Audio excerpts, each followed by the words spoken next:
Today we're going to investigate the role that concentration has on a chemical reaction's rate. We're going to use sugar. We're going to oxidize that sugar by reacting it with sodium hydroxide. We're going to turn the hydroxyl groups in the sugar into carbonyl groups in the sugar. And this is going to give off electrons. We're going to take those electrons and give them to the permanganate ion, which is purple. When the permanganate ion gains an electron from the sugar, it'll turn into the manganate ion with a charge of -2. The manganese will have been reduced. The manganate gets reduced even further by reacting with 2 electrons coming from the sugar to form manganese dioxide. So you're going to notice a cascading color change in this reaction, going from purple to green, then to yellow. And it goes through some intermediate colors on the way there. As you mix some purple in with green, you start getting some bluish and some turquoise and some other colors as well. This reaction is frequently referred to as the chemical chameleon reaction. And what we're going to do here is we're going to change the concentration of the sugar solution.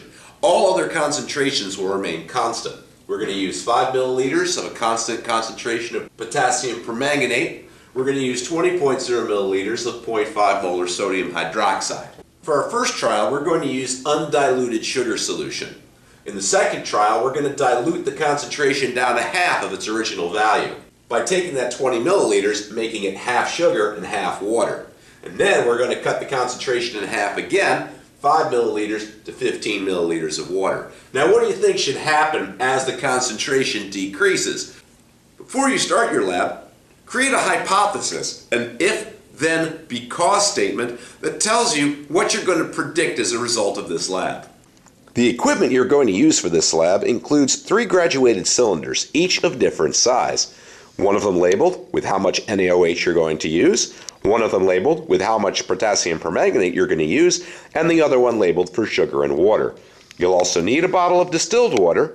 You will also need to have a 100 milliliter beaker and a template that shows you what the final color should be after this reaction has gone to completion.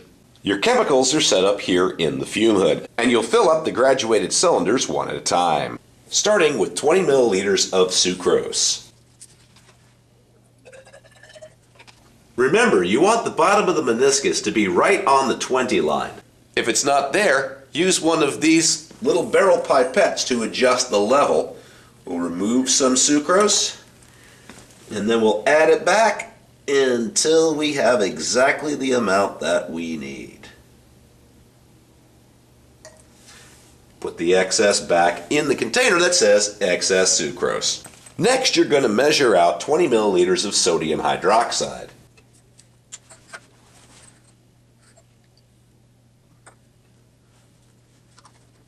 We're just a little under here, so I'm going to add a little excess NaOH to this to bring the level up.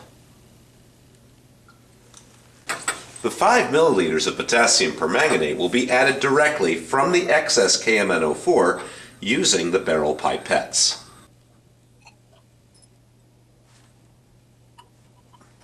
Place the beaker on the template so that you will know when the reaction is completed. First, pour in the sugar solution.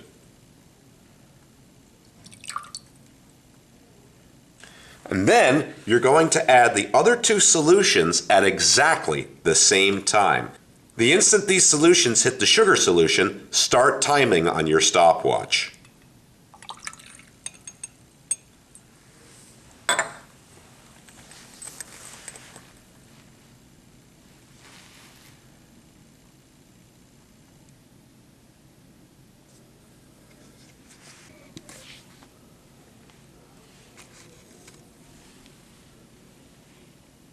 Gradually, the color of the solution will approach the color of the template underneath.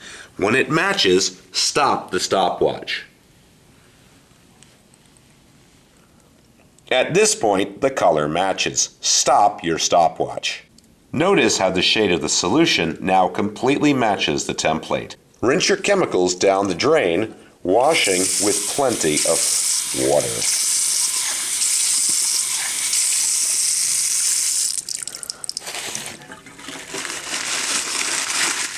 Dry your beaker, including on the inside.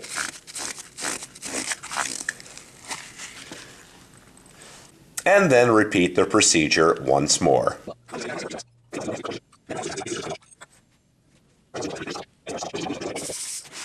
After you've completed your second trial of your initial concentration, now we're going to do the second concentration.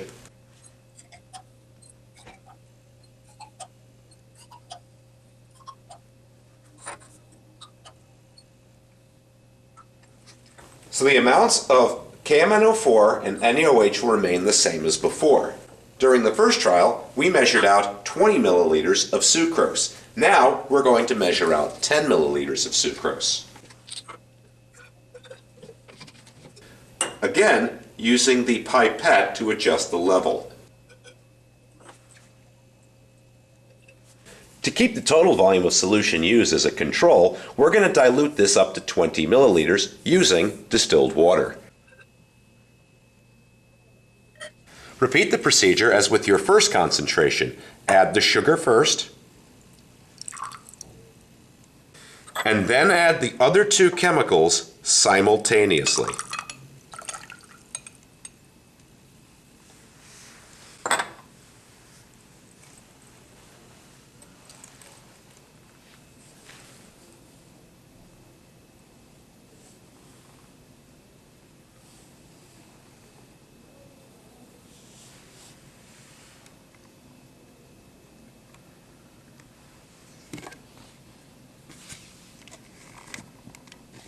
Keep timing until the solution is exactly the same color as the background. Still got some green in there.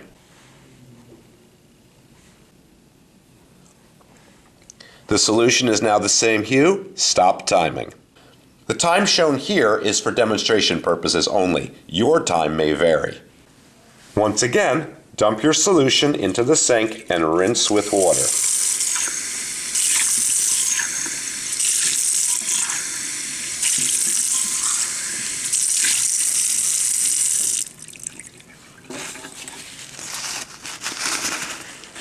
And dry out your beaker.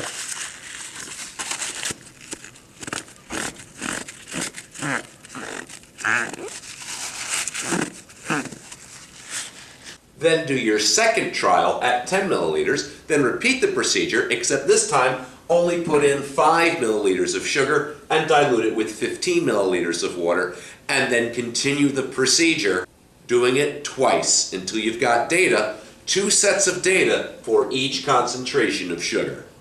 After all trials have been completed, it's now time to wash out your glassware.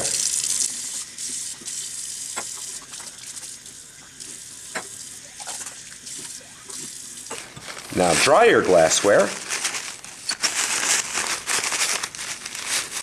Clean up your lab station and place your equipment back along the side of the classroom where you found it.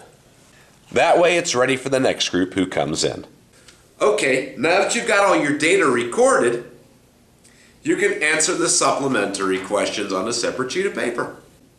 Thank you and bye.